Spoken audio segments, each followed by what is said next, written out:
Shalom sahabat Gebada dimanapun Anda berada. Apa kabarnya hari ini? Berjumpa lagi bersama saya Pendeta Anneke Polak. Hari ini kita akan membahas dan membaca kitab 1 Raja-Raja pasal 17 dan pasal 18. Pasal 17 menceritakan tentang peristiwa yang terjadi antara Elia dengan janda di Sarfat. Kemudian dalam pasal 18 diceritakan tentang peristiwa antara Elia dengan Raja Ahab. Oleh karena itu, kedua pasal ini akan kita tilik berdasarkan tema mengalahkan maut dengan maut. Sahabat Gebada, di dalam pasal 17, pertama-tama diceritakan tentang keringnya sungai Kerit karena kemarau panjang. Lalu diceritakan juga tentang kebutuhan pangan seorang janda di Sarfat yang hanya memiliki sisa segenggam tepung di dalam mangkok. Melalui kondisi ini dapat dipahami bahwa ini adalah pertanda kematian bagi janda di Sarfat itu. Namun di tengah kondisi tersebut, Tuhan justru memerintahkan janda itu untuk memberikan makanan terakhirnya bagi Elia yang kelaparan. Tuhan meyakinkan janda itu untuk mempercayakan hidupnya kepada Tuhan. Kemudian Tuhan menyuruh Elia meminta makanan terakhir janda itu dan janda itu pun memberikannya.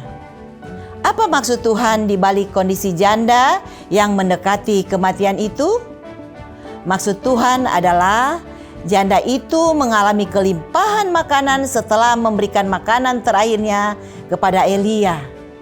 Namun, peristiwa yang dialami oleh janda Sarfat tidak berhenti di situ saja.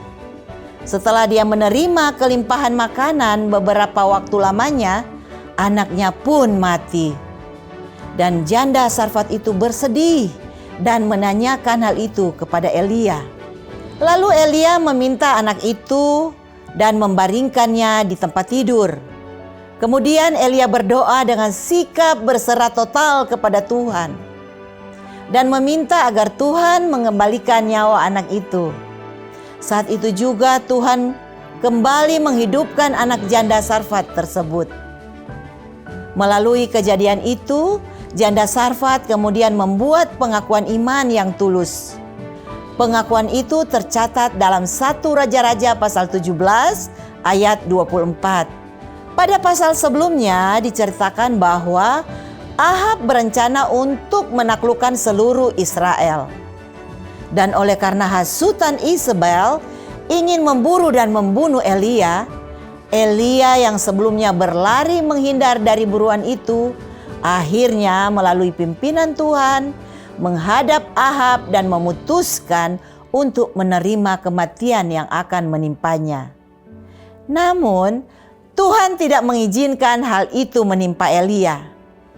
Tuhan memimpin agar Elia mengajak Raja Ahab untuk bertarung secara iman di Gunung Karmel. Di tengah kekeringan yang terjadi, Elia memohon agar diturunkan api dari surga. Maka Raja Ahab mengirim orang-orangnya yaitu nabi-nabi Baal untuk melawan tantangan Elia tersebut. Elia mengajarkan bahwa betapa pentingnya mencari kehendak Tuhan daripada kehendak diri sendiri. Elia berdoa kepada Tuhan dan melihat api Tuhan turun ke atas mezbahnya. Dapat dipahami bahwa waktu kematian sudah berlalu. Waktu kehidupan telah tiba. Akhirnya Elia dan semua orang yang di Gunung Karmel melihat betapa Tuhan berkuasa atas segala sesuatu. Terjadilah kebangkitan iman kepada Tuhan yang membantai nabi-nabi Baal itu. Di sini kita bisa melihat bahwa Tuhan mengalahkan maut, yaitu nabi-nabi Baal, melalui maut yang mereka alami.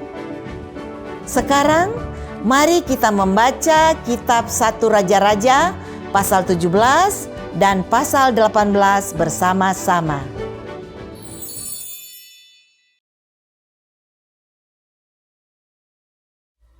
Lalu berkatalah Elia, orang Tisbe, dari Tisbe Gilead, kepada Ahab, "Demi Tuhan yang hidup, Allah Israel yang kulayani, sesungguhnya tidak akan ada embun atau hujan pada tahun-tahun ini, kecuali kalau kukatakan." Kemudian datanglah firman Tuhan kepadanya, "Pergilah dari sini, berjalanlah ke timur dan bersembunyilah di tepi sungai Kerit di sebelah timur sungai Yordan. Engkau dapat minum dari sungai itu, dan burung-burung gagak telah kuperintahkan untuk memberi makan engkau di sana." Lalu ia pergi dan ia melakukan seperti firman Tuhan. Ia pergi dan diam di tepi sungai Kerit di sebelah timur sungai Yordan. Pada waktu pagi dan petang, burung-burung gagak membawa roti dan daging kepadanya, dan ia minum dari sungai itu. Tetapi sesudah beberapa waktu, sungai itu menjadi kering, sebab hujan tiada turun di negeri itu. Maka datanglah firman Tuhan kepada Elia, "Bersiaplah, pergi ke Sarfat yang termasuk wilayah Sidon, dan diamlah di sana. Ketahuilah, aku telah memerintahkan seorang janda untuk memberi engkau makan." Sesudah itu ia bersiap, lalu pergi ke Sarfat. Setelah ia sampai ke pintu gerbang kota itu, tampaklah di sana seorang janda sedang mengumpulkan kayu api. Ia berseru kepada perempuan itu, katanya, "Cobalah ambil bagiku sedikit air dalam kendi, supaya aku minum." Ketika perempuan itu pergi mengambilnya, ia berseru lagi, "Cobalah ambil juga bagiku sepotong roti." Perempuan itu menjawab, "Demi Tuhan Allahmu yang hidup, sesungguhnya tidak ada roti padaku sedikit pun, kecuali segenggam tepung dalam tempayan dan sedikit minyak dalam buli-buli. Dan sekarang aku sedang mengumpulkan 2-3 potong kayu api.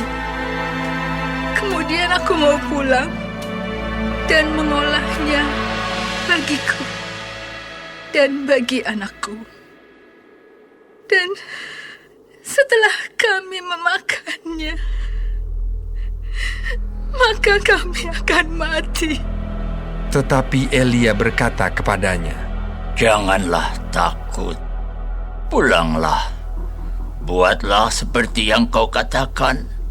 Tetapi buatlah lebih dahulu bagiku sepotong roti bundar kecil daripadanya, dan bawalah kepadaku. Kemudian barulah kau buat bagimu dan bagi anakmu. Sebab beginilah firman Tuhan Allah Israel. Tepung dalam tempayan itu tidak akan habis, dan minyak dalam buli-buli itu pun tidak akan berkurang sampai pada waktu Tuhan memberi hujan ke atas muka bumi." Lalu pergilah perempuan itu dan berbuat seperti yang dikatakan Elia. Maka perempuan itu dan dia serta anak perempuan itu mendapat makan beberapa waktu lamanya. Tepung dalam tempayan itu tidak habis, dan minyak dalam buli-buli itu tidak berkurang, seperti firman Tuhan yang diucapkannya dengan perantaraan Elia. Sesudah itu, anak dari perempuan pemilik rumah itu jatuh sakit, dan sakitnya itu sangat keras, sampai tidak ada nafasnya lagi. Kata perempuan itu kepada Elia, "Apakah maksudmu datang kemari, ya abdi Allah? Singgahkah engkau kepadaku untuk mengingatkan kesalahanku dan untuk menyebabkan anakku mati?" Kata Elia kepadanya, "Berikanlah anakmu itu kepadaku, Elia mengambilnya dari pangkuan perempuan itu dan membawanya naik ke kamarnya di atas dan membaringkan anak itu di tempat tidurnya.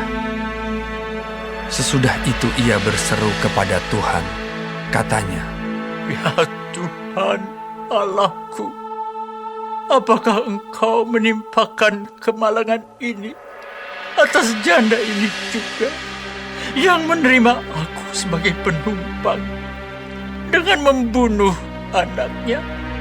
Lalu ia mengunjurkan badannya di atas anak itu 3 kali dan berseru kepada Tuhan, katanya, Ya Tuhan Allahku, pulangkanlah kiranya nyawa anak ini ke dalam tubuhnya. Tuhan mendengarkan permintaan Elia itu, dan nyawa anak itu pulang ke dalam tubuhnya, sehingga ia hidup kembali. Elia mengambil anak itu, ia membawanya turun dari kamar atas ke dalam rumah dan memberikannya kepada ibunya. Kata Elia, Ini anakmu, ia sudah hidup. Kemudian kata perempuan itu kepada Elia, Sekarang aku tahu bahwa Engkau abdi Allah, dan firman Tuhan yang Kau ucapkan itu adalah benar.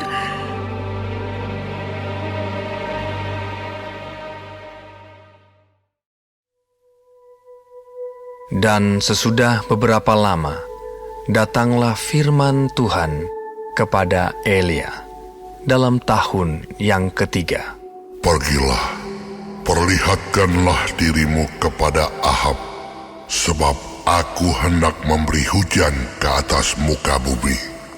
Lalu pergilah Elia memperlihatkan diri kepada Ahab. Adapun kelaparan itu berat di Samaria. Sebab itu Ahab telah memanggil Obaja yang menjadi kepala istana. Obaja itu seorang yang sungguh-sungguh takut akan Tuhan. Karena pada waktu Isabel melenyapkan nabi-nabi Tuhan, Obaja mengambil 100 orang nabi, lalu menyembunyikan mereka 50-50 sekelompok dalam gua, dan mengurus makanan dan minuman mereka.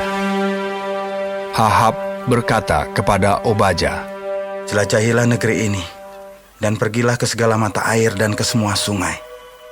Barangkali kita menemukan rumput, sehingga kita dapat menyelamatkan kuda dan bagal, dan tidak usah kita memotong seekor pun dari hewan itu. Lalu mereka membagi-bagi tanah itu untuk menjelajahinya. Ahab pergi seorang diri ke arah yang satu, dan Obaja pergi ke arah yang lain. Sedang Obaja di tengah jalan, ia bertemu dengan Elia. Setelah mengenali dia, ia sujud serta bertanya, Engkaukah ini, hai Tuanku Elia? Jawab Elia kepadanya, Benar, pergilah, katakan kepada tuanmu, Elia ada. Tetapi jawab Obaja, Apakah dosa yang telah kuperbuat? Maka engkau hendak menyerahkan hamba-Mu ini kepada Ahab, supaya aku dibunuhnya. Demi Tuhan Allah-Mu yang hidup, sesungguhnya tidak ada bangsa atau kerajaan yang tidak didatangi suruhan tuanku Ahab untuk mencari engkau. Dan apabila orang berkata, ia tidak ada, maka ia menyuruh kerajaan atau bangsa itu bersumpah bahwa engkau tidak ditemukan di sana. Dan sekarang engkau berkata, pergilah, katakan kepada tuanmu, Elia ada. Mungkin terjadi apabila aku sudah pergi daripadamu, Roh Tuhan mengangkat engkau ke tempat yang tidak kuketahui.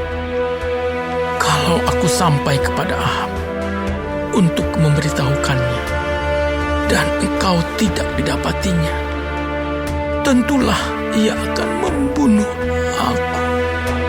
Padahal hamba-Mu ini dari sejak kecil takut akan Tuhan. Tidakkah diberitahukan kepada Tuanku apa yang telah kulakukan pada waktu Isabel membunuh nabi-nabi Tuhan? Bagaimana aku menyembunyikan 100 orang nabi-nabi Tuhan dalam gua, 50 sekelompok, dan mengurus makanan dan minuman mereka. Dan sekarang, mengapa engkau ini berkata, pergilah, katakan kepada Tuhan, Elia ada. Ia pasti akan membunuh aku. Jawab Elia, Demi Tuhan semesta alam yang hidup, yang kulayani, sesungguhnya hari ini juga aku akan memperlihatkan diri kepadanya. Lalu pergilah Obaja menemui Ahab dan memberitahukan hal itu kepadanya. Kemudian Ahab pergi menemui Elia. Segera sesudah Ahab melihat Elia, ia berkata kepadanya, Engkaukah itu yang mencelakakan Israel? Jawab Elia kepadanya, Bukan aku yang mencelakakan Israel, melainkan engkau ini dan kaum keluargamu. Sebab kamu telah meninggalkan perintah-perintah Tuhan, dan engkau ini telah mengikuti para Baal. Sebab itu, suruhlah mengumpulkan seluruh Israel ke Gunung Karmel. Juga nabi-nabi Baal yang 450 orang itu, dan nabi-nabi Asyera yang 400 itu, yang mendapat makan dari meja istana Izebel. Ahab mengirim orang ke seluruh Israel dan mengumpulkan nabi-nabi itu ke Gunung Karmel. Lalu Elia mendekati seluruh rakyat itu dan berkata, Berapa lama lagi kamu berlaku timpang dan bercabang hati? Kalau Tuhan itu Allah, ikutilah dia. Dan kalau Baal, ikutilah dia. Tetapi rakyat itu tidak menjawabnya sepatah kata pun. Lalu Elia berkata kepada rakyat itu, Hanya aku seorang diri yang tinggal sebagai nabi Tuhan. Padahal nabi-nabi Baal itu ada 450 orang banyaknya. Namun, baiklah diberikan kepada kami 2 ekor lembu jantan. Biarlah mereka memilih seekor lembu, memotong-motongnya, menaruhnya ke atas kayu api. Tetapi mereka tidak boleh menaruh api. Aku pun akan mengolah lembu yang seekor lagi, meletakkannya ke atas kayu api, dan juga tidak akan menaruh api. Kemudian, biarlah kamu memanggil nama Allahmu, dan aku pun akan memanggil nama Tuhan.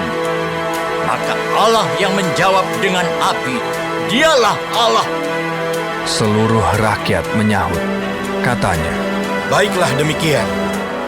Kemudian Elia berkata kepada nabi-nabi Baal itu, Pilihlah seekor lembu dan olahlah itu dahulu, karena kamu ini banyak. Sesudah itu panggillah nama Allahmu, tetapi kamu tidak boleh menaruh api. Mereka mengambil lembu yang diberikan kepada mereka, mengolahnya, dan memanggil nama Baal dari pagi sampai tengah hari. Katanya, Ya Baal, jawablah kami. tetapi tidak ada suara, tidak ada yang menjawab. Sementara itu, mereka berjingkat-jingkat di sekeliling mezbah yang dibuat mereka itu. Pada waktu tengah hari, Elia mulai mengejek mereka. Katanya, Panggillah lebih keras. Bukankah dia Allah? Mungkin dia merenung. Mungkin ada urusannya. Mungkin ia bepergian. Barangkali ia tidur dan belum terjaga. maka mereka memanggil lebih keras serta menoreh-noreh dirinya dengan pedang dan tombak, seperti kebiasaan mereka, sehingga darah bercucuran dari tubuh mereka. Sesudah lewat tengah hari, mereka kerasukan sampai waktu mempersembahkan korban petang. tetapi tidak ada suara, tidak ada yang menjawab, tidak ada tanda perhatian. Kata Elia kepada seluruh rakyat itu, "Datanglah dekat kepadaku." Maka mendekatlah seluruh rakyat itu kepadanya. Lalu ia memperbaiki mezbah Tuhan yang telah diruntuhkan itu. Kemudian Elia mengambil 12 batu, menurut jumlah suku keturunan Yakub. Kepada Yakub ini telah datang firman Tuhan. "Engkau akan bernama Israel." Ia mendirikan batu-batu itu menjadi mezbah demi nama Tuhan, dan membuat suatu parit sekeliling mezbah itu yang dapat memuat 2 sukat benih. Ia menyusun kayu api, memotong lembu itu, dan menaruh potongan-potongannya di atas kayu api itu. Sesudah itu, ia berkata, "Penuhilah 4 buyung dengan air, dan tuangkan ke atas korban bakaran dan ke atas kayu api itu." Kemudian katanya, "Buatlah begitu untuk kedua kalinya." dan mereka berbuat begitu untuk kedua kalinya. Kemudian katanya, "Buatlah begitu untuk ketiga kalinya." dan mereka berbuat begitu untuk ketiga kalinya, sehingga air mengalir sekeliling mezbah itu. Bahkan parit itu pun penuh dengan air. Kemudian pada waktu mempersembahkan korban petang, tampillah Nabi Elia dan berkata, "Ya Tuhan Allah Abraham, Ishak dan Israel, pada hari ini biarlah diketahui orang bahwa Engkaulah Allah di tengah-tengah Israel, dan bahwa aku ini hamba-Mu, dan bahwa atas firman-Mu lah aku melakukan segala perkara ini. Jawablah aku, ya Tuhan, jawablah aku, supaya bangsa ini mengetahui bahwa Engkaulah Allah, ya Tuhan, dan Engkaulah yang membuat hati mereka tobat kembali." Lalu turunlah api Tuhan menyambar habis korban bakaran, kayu api, batu, dan tanah itu. Bahkan air yang dalam parit itu habis dijilatnya. Ketika seluruh rakyat melihat kejadian itu, sujudlah mereka serta berkata, Tuhan, Dialah Allah. Tuhan, Dialah Allah. Kata Elia kepada mereka, "Tangkaplah nabi-nabi Baal itu. Seorang pun dari mereka tidak boleh luput." Setelah ditangkap, Elia membawa mereka ke sungai Kison dan menyembelih mereka di sana. Kemudian berkatalah Elia kepada Ahab, "Pergilah, makanlah dan minumlah, sebab bunyi derau hujan sudah kedengaran." Lalu Ahab pergi untuk makan dan minum. Tetapi Elia naik ke puncak gunung Karmel. Lalu ia membungkuk ke tanah dengan mukanya di antara kedua lututnya. Setelah itu, ia berkata kepada bujangnya, "Naiklah ke atas, lihatlah ke arah laut." Bujang itu naik ke atas. Ia melihat dan berkata, Tidak ada apa-apa. Kata Elia, "Pergilah sekali lagi." demikianlah sampai 7 kali. Pada ke-7 kalinya, berkatalah bujang itu, Wah, awan kecil sebesar telapak tangan timbul dari laut. Lalu kata Elia, "Pergilah, katakan kepada Ahab, pasang keretamu dan turunlah. Jangan sampai engkau terhalang oleh hujan." maka dalam sekejap mata, langit menjadi kelam oleh awan badai. Lalu turunlah hujan yang lebat. Ahab naik kereta, lalu pergi ke Yisrael. Tetapi kuasa Tuhan berlaku atas Elia. Ia mengikat pinggangnya dan berlari mendahului Ahab sampai ke jalan yang menuju Yisrael.